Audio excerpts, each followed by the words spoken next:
How you guys doing? This is Zach again. In today's do-it-yourself video, I'm going to show you how to replace the rear brakes on your E46. Tool list here for you. We got a heavy-handed hammer to break free the rotor from the hub, two separate size pry bars, a set of needle nose pliers, a 16mm socket and open-ended wrench, a size 6 hex key, of course the OEM jack to remove the wheel, and then we have some brake caliper grease and anti-seize.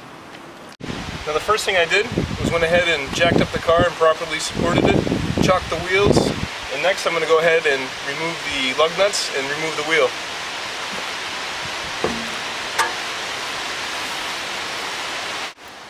Next thing, just go ahead and remove the brake reservoir cap.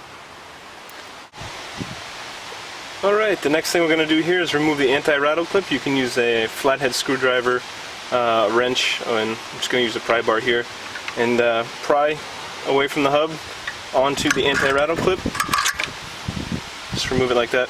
The next thing we're going to do here is put a little pry bar in between the outside edge of the rotor and the outside edge of the caliper here. It's going to go ahead and pry, and what this is going to do is push the piston back into the caliper, and now you can see the caliper is loose, and this will let us pull the caliper off the rotor. Go ahead and remove the 16mm hex head bolt holding the caliper to the steering knuckle. You can see the one bolt on the bottom and then the other one up on top here. Let's go ahead and remove these guys.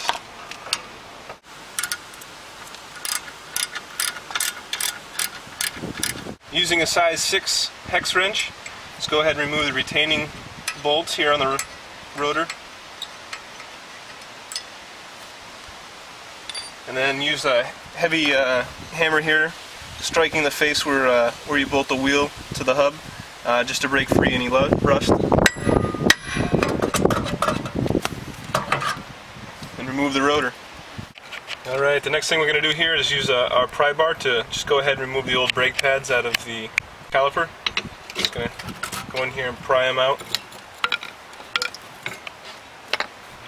And then you can see the inner pad has a sensor wire on it, and since it's no good, I'm just going to go ahead and use a pair of needle nose pliers to cut them off and pry this out of the caliper.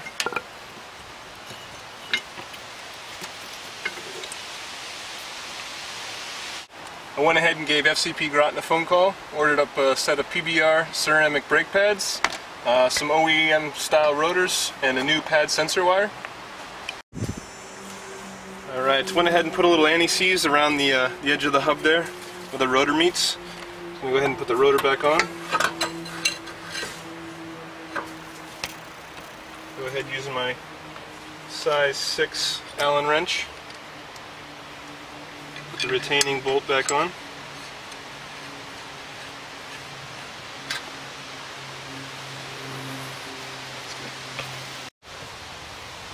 Next thing I'm going to do is thread the sensor wire through the top of the caliper with this little raised groove facing the inside of the pad.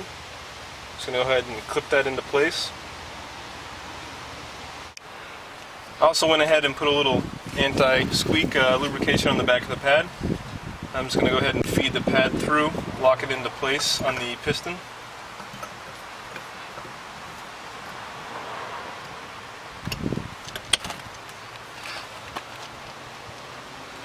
I went ahead and put the other brake pad in the outside of the caliper here. Just going to slide this onto the rotor, start bolting it up.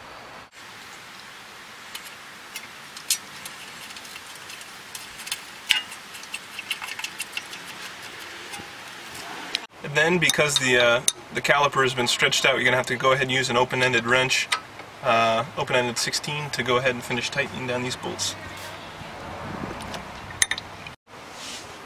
And finally, going to go ahead and put the anti-rattle clip back on. Just set the two edges on the caliper, and then just go ahead and pry it back with your hands. Snap it into place.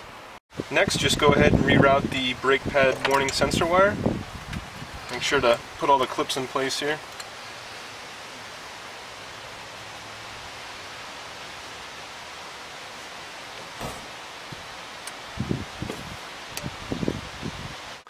Okay, to get the sensor warning light off the dash, you can see it here, the upper right hand corner.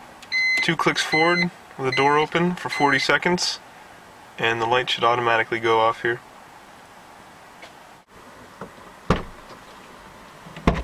Go ahead, put the wheel on, tighten up the lug nuts, hit the little subscribe button down at the bottom, leave some comments, and see you guys next time.